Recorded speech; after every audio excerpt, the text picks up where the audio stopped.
Hello, students and staff. This is Mr. Van Ypern coming at you from the library. I'm going to do a quick research video to help you navigate and find legitimate sources in our databases. So that's where we're going to start. You can get to eResources a number of different ways. So I'm on the Blaine web homepage right now. If you hover on services, you'll see the Library Media Center. That's one way that you can get to them. And if you scroll right on the front page, you'll see eResources. So if you click on that, it takes you right here to this portion of our website. And you'll see this little window. This is where all of the different databases are located, alphabetically, of course, and easy to navigate. So Gale is one I'm going to show you here in a minute. If you don't want to go in through that way, through my webpage, the other option always is just to log in to Lock and Key. That's probably the easiest way to do it because then you have access to all your apps. And if you scroll once again, you go to the E's for eResources, there it is. And if you click on that, it takes you right here. So scrolling within this little window, the one I'm going to show you is the high school databases in Gale. So we're going to click on that. And as you can see, always take a look at your different icons because they can be very helpful. I'm just going to go to advanced, and I'm going to show you where to start in advanced. I always recommend limiting. So you should probably only search and seek out full text documents. That just means it's the full article. It's not just an abstract or a summary. So that's really good to do. You can narrow it down on dates by using these clickable links. And you can select academic journals if that's all you want to search. Or you just select them all if you want to start out very broadly, which is what I'm going to do. Let's do a hot topic of voting, because it is pretty hot right now.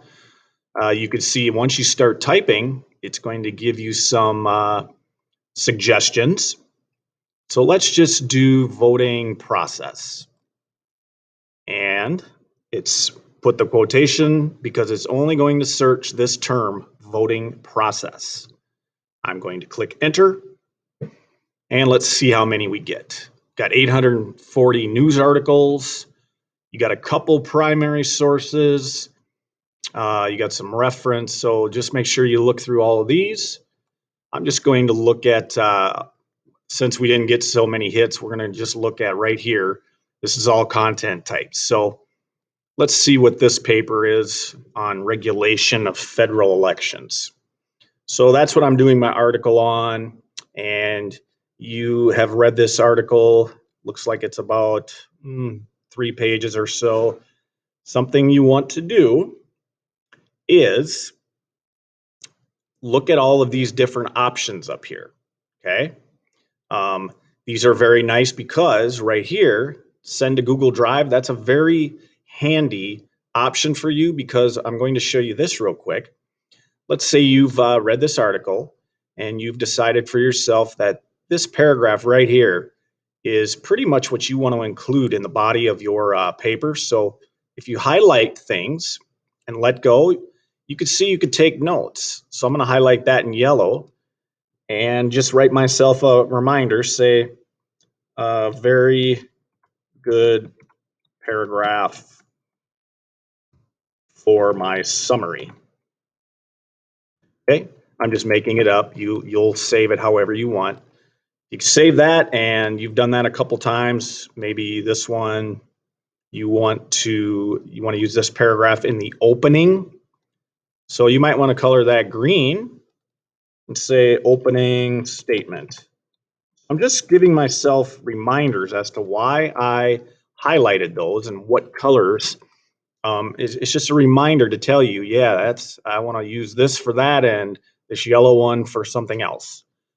So now when I click this, send to Google Drive, that's going to put it automatically in my Google Drive, okay? So from there, if I were you, I would go into my Google Drive after you've saved some of these, okay? and create a new folder saying, this is the paper for social studies, or this is my 12th grade English paper. Okay, so put everything in the same area of your drive by naming whatever it is you are saving that for. Okay, so I wanted to show you that about Gale because it has this wonderful option to be able to save and color code everything you save. Okay, so that's how I would suggest doing your research, because the documents that you're going to find in eResources are all legitimate, peer reviewed, and none of it is any fake information. Okay, one more thing I wanted to point out is your citations. Okay, APA, you could change it to that, and you just simply select it, highlight, cut and paste, and then you can start your resource list. Okay, or your bibliography, depending on which one of these you're using. So, in a nutshell, that's how you use eResources. Remember, if you're using eResources from home, you're going to want to get one of these cards from your teacher or from me in the library. This gives you the password because we pay for these databases, so they are not free to everybody, but you as a student can access these from home, but there's a username and password, so make sure you get one of these cards. Okay, that is how to use eResources.